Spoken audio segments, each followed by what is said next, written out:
On s'est déjà rencontrés lors du 5e chapitre de la première partie qui portait sur l'information dans l'entreprise et qui contenait 5 chapitres. J'ai travaillé déjà avec vous le 5e chapitre et on a fait des exercices. Aujourd'hui, on va voir une autre série d'exercices qui entrent toujours dans le cadre de l'information de l'entreprise. On commence par un premier exercice qui porte sur le classement. On vous demande de compléter le tableau par des exemples d'applications. Donc pour le tableau, qu'est-ce qu'il contient? Il contient 2 colonnes, une colonne qui contient les conditions et la deuxième, les applications ou bien des exemples d'utilisation quand on dispose de ces conditions. Premièrement, on a un nombre élevé de documents à classer, exactitude et sécurité, et finalement, secret professionnel. Vous, qu'est-ce que vous allez faire? Vous allez relire ces conditions et vous allez essayer de me donner des exemples qui peuvent convenir à ces conditions. Je vous donne un instant pour réfléchir et on passe à la correction. Donc, pour vous aider, par exemple, pour le secret professionnel, bien sûr, il y a des cas où la personne doit classer les documents avec une très grande discrétion. Par exemple, dans le domaine, ou bien chez les médecins. Un médecin, il doit opter pour un classement qui doit respecter le secret professionnel. Donc, on va passer tout de suite à la correction. Commençons par la première application. Quand on a un nombre élevé de documents à classer, on peut les utiliser dans quel cas? On peut les utiliser dans le cas des fichiers clients, des fichiers fournisseurs, etc. C'est-à-dire qu'on a un nombre qui est assez important de documents. Pour l'exactitude et la sécurité, on prend l'exemple de classement des commandes, de bandes de livraison, des factures, etc. Troisième cas, ou bien le dernier cas, c'est le secret professionnel. Pour le secret professionnel, le classement des dossiers et documents confidentiels et, comme je l'ai déjà dit, l'exemple des dossiers médicaux. Donc, je pense que c'est bon. Passons au deuxième exercice. Pour le deuxième exercice, il porte toujours sur le classement. Qu'est-ce qu'on vous demande de faire? En vous basant sur les principes des ordres de classement, complétez le tableau ci-après. Donc, vous avez les principes. On vous demande de déterminer les ordres et par la suite de donner des exemples. Pour les principes, on a classement selon l'ordre alphabétique, classement dans l'ordre des nombres ou bien des chiffres, combine le classement alphabétique et numérique, le classement selon la date. Chaque thème peut contenir des sous-thèmes, il y a une subordination et finalement le classement selon la localisation. Donc vous avez des principes de classement, on vous demande de déterminer les ordres et par la suite de donner des exemples. Donc un instant pour trouver les réponses. Je fais un petit rappel sur les ordres de classement. On a déjà vu les différents types ou bien les ordres de classement. On a vu le classement alphabétique, le classement numérique, le classement alphanumérique par exemple, etc., chronologique, etc. Oui, donc on passe tout de suite à la correction. Pour le classement selon l'ordre alphabétique, bien sûr, pour l'ordre, c'est un classement qui est alphabétique puisqu'on va classer nos documents en fonction de l'alphabet ou bien en fonction de l'ordre des lettres. Exemple, dictionnaire, liste des élèves. Donc, comme vous le constatez sur les listes qu'on obtient ou bien sur vos listes, toujours on commence par la lettre A, B, C, etc. C'est-à-dire qu'on respecte l'ordre de l'alphabet ou bien l'ordre alphabétique. Pour le classement dans l'ordre des nombres ou bien des chiffres, c'est le classement numérique. Donc, puisqu'on parle des nombres, c'est le classement numérique. Pour les exemples, on peut prendre les factures, les bons de commande, etc. Pour le troisième principe, combine le classement alphabétique et numérique. Bien sûr, quand il y a une combinaison entre alphabétique et numérique, c'est alphanumérique. Donc, c'est le classement alphanumérique. On peut prendre l'exemple des CIN. Donc, pour les cartes d'identité nationale, ils suivent un ordre qui est, ou bien ils sont présentés dans un ordre qui est alphanumérique, puisqu'ils contiennent une lettre et après, on trouve les chiffres. Par exemple, l'immatriculation des véhicules. Passons au principe suivant, classement selon les dates. Donc, quand on parle de date, on parle de classement chronologique. Voilà, c'est le classement chronologique selon les dates. Par exemple, les relevés bancaires, le courrier, les journaux, etc. Donc, chaque thème peut contenir des sous-thèmes. Il y a une subordination. Donc, comme on a déjà vu, quand il s'agit d'une subordination, on parle du classement qui est idéologique. Et on prend comme exemple le plan comptable, les textes de loi, etc. Dernier principe, c'est le classement selon la localisation. Bien sûr, il s'agit, quand on parle de localisation, on parle de tout ce qui est lié à la géographie. C'est le classement géographique. Et on peut classer, par exemple, en fonction des régions, départements, communes, etc. Par exemple, dans une filiale, dans un siège, on peut classer nos filiales en fonction des régions. Donc, si c'est bien clair, on passe à l'exercice suivant.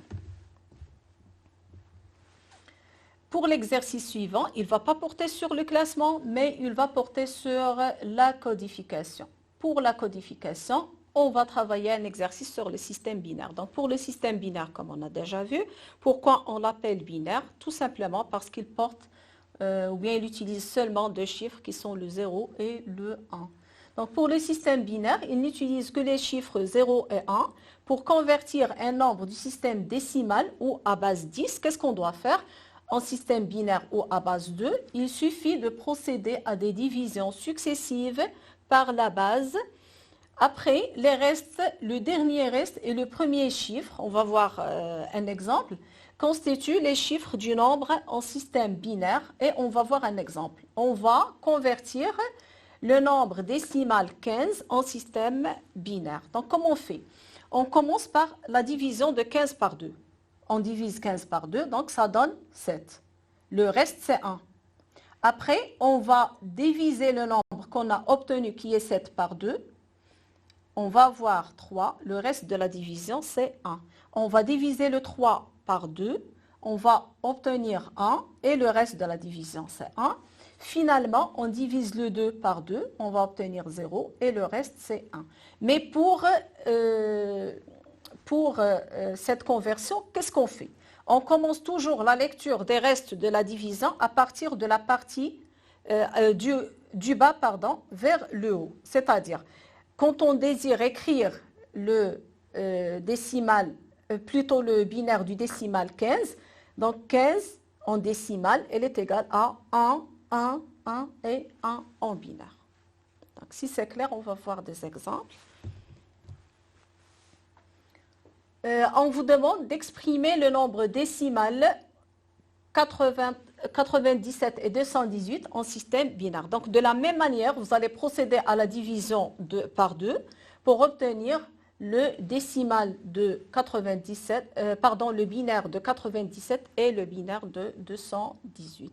Donc, je vous donne un instant pour faire la division et on passe juste après à la correction.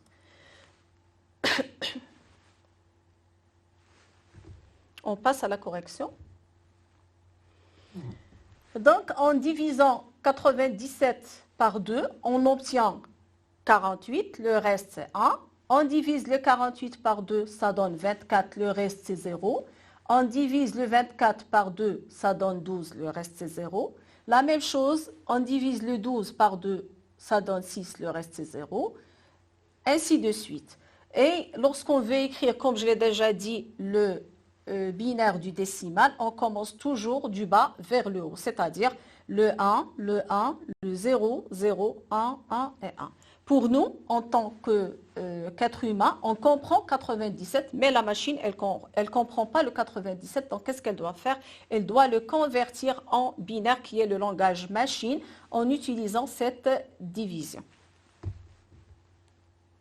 De la même manière, bien sûr, on va travailler le chiffre 218, commençons toujours par la division par 2. Donc ça donne 109, le reste 0. On divise toujours le nombre obtenu par 2, ça donne 52, le reste c'est 1. Ainsi de suite, donc jusqu'à la fin. Donc 218 en décimale et 1, 1, 0, 1, 1, 0, 1 et 0 en système binaire. Donc il faut toujours faire la division par 2 du reste, plutôt du nombre qu'on obtient et non pas du reste. L'ensemble des restes, il va nous donner le binaire bien sûr du décimal qu'on cherche. Bon, maintenant, on va passer au quatrième exercice. Pour le quatrième exercice, il va porter sur l'imprimé. Bien sûr, on a déjà vu les imprimés. On a vu deux types d'imprimés qui sont l'imprimé de position et l'imprimé de liaison. Exercice 4. Votre supérieur vous demande d'établir un imprimé qui lui permettra d'avoir des renseignements sur tout accident de travail. Cet imprimé doit identifier le salarié et préciser les circonstances de l'accident. Donc, pour le travail à faire, vous avez deux questions. La première question, de quel type d'imprimé s'agit-il? Justifiez votre réponse. Et le deuxième, c'est la présentation de l'imprimé. Bien sûr, avant de commencer l'établissement de tout imprimé, je dois me poser la question de quel type d'imprimé s'agit-il. Et comme on a déjà vu, il existe deux types d'imprimés qui sont l'imprimé de position et l'imprimé de liaison. Donc, en sachant la différence, bien sûr, entre deux, on arrive facilement à déterminer le type d'imprimé. Vous commencez à réfléchir à la question. Comme on a déjà vu la différence, c'est que pour l'imprimé de position, elle est gardée ou bien conservée à l'intérieur de l'entreprise. Donc son rôle, c'est la conservation de l'information. Par contre, celui de liaison, il permet la diffusion ou bien la transmission de l'information. Donc pour cet imprimé, il est gardé à l'entreprise. Donc son utilité, c'est la conservation de l'information. On passe à la correction. Première question. Donc, notre question, c'était de quel type d'imprimé s'agit-il? Comme on a déjà vu l'utilité de cet imprimé, c'est la conservation de l'information. Donc, c'est un imprimé de position. Il s'agit d'un imprimé de position et bien sûr, on vous demande de justifier votre réponse. Pourquoi? Tout simplement parce qu'il permet de conserver les informations. Pour la présentation, bien sûr, les informations qui nous concernent, c'est la date de l'accident du travail, l'heure, le nom de la personne, son numéro, l'atelier là où elle travaille et son emploi. Qu'est-ce qu'elle fait comme emploi? Et on doit après déterminer les causes et les circonstances de l'accident, ses conséquences. Et bien sûr, on doit avoir des témoins, c'est-à-dire des personnes qui ont assisté à l'accident. C'est clair? Donc, si c'est bon, on passe. Pour l'instant, je vais vous donner un QCM qui porte sur différents éléments du cours qu'on a déjà vu. Donc, pour le QCM, ou bien l'exercice 5, mettez une croix dans la case correspondant à la bonne réponse. Pour la présentation d'un imprimé à l'italienne, elle correspond à la présentation portrait. Bien sûr, on a déjà les réponses sur le QCM.